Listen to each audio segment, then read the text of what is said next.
சொல்லிருந்தாங்க. ஐ am so sorry. ஆமாமா ரெண்டு பேர் மிஸ் பண்ணிட்டோம்பா.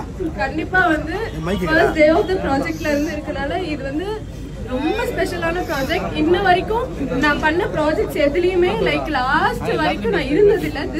இது எனக்கு ஃபர்ஸ்ட் டைம்ன்றனால ரொம்ப எமோஷனலா இருக்கு.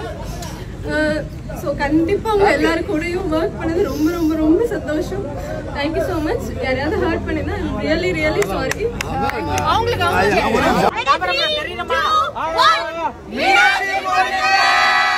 மீனாட்சி பொண்ணுங்க சீரியலோட கடைசி நாள் ஷூட்டிங்ல எடுக்கப்பட்ட வீடியோ தான் இது. துர்கா கேரக்டர்ல நடிச்ச ஆக்ட்ரஸ் பிரணிகா ரொம்ப எமோஷனலாவும் பேசியிருக்காங்க. ரொம்ப நாளாவே மீனாட்சி பொண்ணுங்க சீரியல் முடிய போறதா தகவல் வந்துச்சு. வெற்றி கேரக்டர்ல நடிச்ச ஆரியனும் சீரியல் முடிய போறத உறுதிப்படுத்தி இருந்தாரு. இந்த நிலையில மீனாட்சி பொண்ணுங்க சீரியலோட கிளைமேக்ஸ் எபிசோட் எடுத்து முடிச்சிருக்காங்க. ஆரியனும் லாஸ்ட் டே அப்ப எடுத்த போட்டோவை ஷேர் பண்ணி வெற்றி, சக்தி மற்றும் மொத்த மீனாட்சி பொண்ணுங்க டீமும் விடைபெறுகிறோம் அப்படின்னு சொல்லியிருக்காரு. ஆரியனோட ஒய்ஃப் ஷபானாவும் மீனாட்சி பொண்ணுங்க சீரியல் முடிஞ்சதை பத்தி ரொம்ப எமோஷனலா பேசியிருக்காங்க. அவங்க என்ன சொல்லியிருக்காங்கன்னா, வெற்றி கேரக்டரை எல்லாருமே ரொம்ப மிஸ் பண்ணுவாங்க. இந்த கேரக்டருக்கு உயிர் கொடுக்க நீங்க எல்லா விஷயத்திலையும் பிளெக்சிபிளா இருந்ததை நினைச்சு பிரமிக்கிறேன். நீங்க ஒரு ஸ்டார், தொடர்ந்து மிளிருங்க அப்படின்னு அவங்க கணவர் ஆரியன் பத்தி ஷபானா சொல்லியிருக்காங்க. 2022 ஜீ தமிழ்ல டெலிகாஸ்டாக ஸ்டார்ட் ஆன இந்த சீரியல் கடந்த 2 வருஷமா 600 எபிசோட்ஸையும் தாண்டி நல்லா போயிட்டு இருந்துச்சு. அர்ச்சனா மற்றும் மோக்ஷிதா சீரியல் விட்டு விலகினாலும் ஸ்ரீரஞ்சினி மற்றும் சௌந்தர்யா அவங்களை ரீப்ளேஸ் பண்ணி மக்கள் கிட்டையும் நல்ல வரவேற்பு பெற்றாங்க. இந்த சீரியலுக்காக ஆரியன் பாக்கியலட்சுமி சீரியல்ல இருந்து விலகி நடிக்க வந்தாரு. வெற்றி அண்ட் சக்தி பேருக்குனே ஒரு செப்பரேட் ஃபேன் பேஸே இருக்கு. அவங்க எல்லாருமே மீனாட்சி பொண்ணுங்க சீரியலை கண்டிப்பா மிஸ் பண்ணுவாங்கன்னு தான் சொல்லணும். மீனாட்சி பொண்ணுங்க சீரியல் முடிய போறத பத்தி நீங்க என்ன நினைக்கிறீங்க? அண்ட் இந்த சீரியலை நீங்க எந்த அளவுக்கு மிஸ் பண்ணுவீங்க அப்படிங்கறத கமெண்ட்ல சொல்லுங்க.